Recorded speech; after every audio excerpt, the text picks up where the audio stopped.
అదేవిధంగా నిర్మల్ శాసనసభ నియోజకవర్గానికి ఒక అడ్వాన్స్ టెక్నాలజీ సెంటర్ని మనం ఈరోజు మంజూరు చేయాలని అనుకుంటున్నాము. తప్పకుండా మీకు ఏటీసీని ఇస్తాం. అదేవిధంగా స్టేడియం గురించి, కొత్త కలెక్టరేట్ కార్యాలయం గురించి, మున్సిపాలిటీకి సంబంధించిన నిధుల గురించి, ఇతర అంశాలు చాలా వాటిని మహేశ్వర్ రెడ్డి గారు ప్రస్తావించారు. మిగతా శాసనసభ్యులు కూడా ప్రస్తావించారు.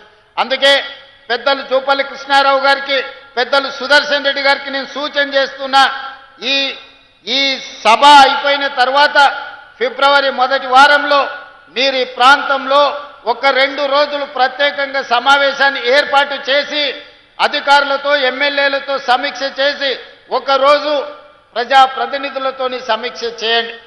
2వ రోజు అధికారులతోని ఇది సాధ్యాసాధ్యాల మీద చర్చించి సమీక్ష చేసి భూమి అందుబాటులో ఉందా లేదా వాటి వివరాలతో కూడుకున్న నివేదికను మీరు తీసుకొని రండి.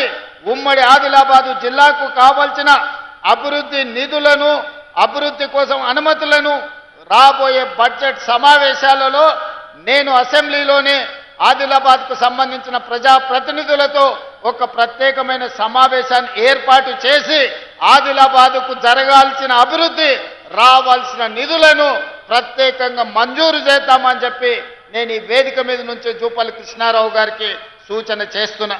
మిత్రులారా, ఆనాడు డాక్టర్ వైఎస్ రాజశేఖర రెడ్డి గారు, శ్రీమతి సోనియా గాంధీ గారి నాయకత్వంలో మొదలుపెట్టిన Pranahita Chevella project, doctor Babasaheb Ambedkar Pranahita Chevella project ఆదిలాబాదుకు 2.5 లక్షల ఎకరాల నీళ్లు ఇవ్వాల్సి ఉండే.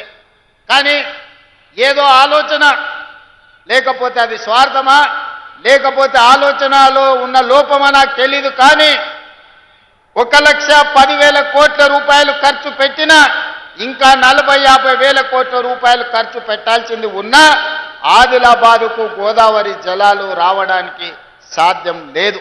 అందుకే ఈనాడు మన ప్రభుత్వం వచ్చిన తర్వాత ఆలోచన చేసినాం. ఆదిలాబాదు రైతాంగానికి నీళ్లు ఇవ్వాలి అంటే తుమ్మిడిహెట్టి దగ్గర ప్రాణహిత చేవెళ్ల ప్రాజెక్టును కట్టాల్సిందే, కట్టి తీరవలసిందే. తుమ్మిడిహెట్టి ప్రాంతంలో ప్రాజెక్టును కట్టి ఆదిలాబాదుకు నీళ్లు ఇవ్వాలని నిర్ణయం తీసుకున్నాం. దానికి సంబంధించిన సర్వేలు జరుగుతున్నాయి, నివేదికలు తయారు అవుతున్నాయి. బడ్జెట్ సమావేశాల లోపు ఉత్తమ్ కుమార్ రెడ్డి గారికి సూచన చేస్తున్నా, ఈ తుమ్మిడిహెట్టి దగ్గర నిర్మించాల్సిన ప్రాజెక్టు సంబంధించిన సంపూర్ణమైన నివేదికను తయారు చేయండి. ఆదిలాబాద్ రైతాంగానికి సాగునీరు అందించి ఈ ప్రాంతాన్ని ఆదుకుందాం. తుమ్మిడిహెట్టి దగ్గర ప్రాజెక్టు నిర్మించుకుందాం. మనకు రావాల్సిన నీళ్లను, ప్రతి చుక్కను మనం ఒడిసి పట్టుకుందామని చెప్పి ఉత్తమ్ కుమార్ రెడ్డి గారికి నేను సూచన చేస్తున్నా.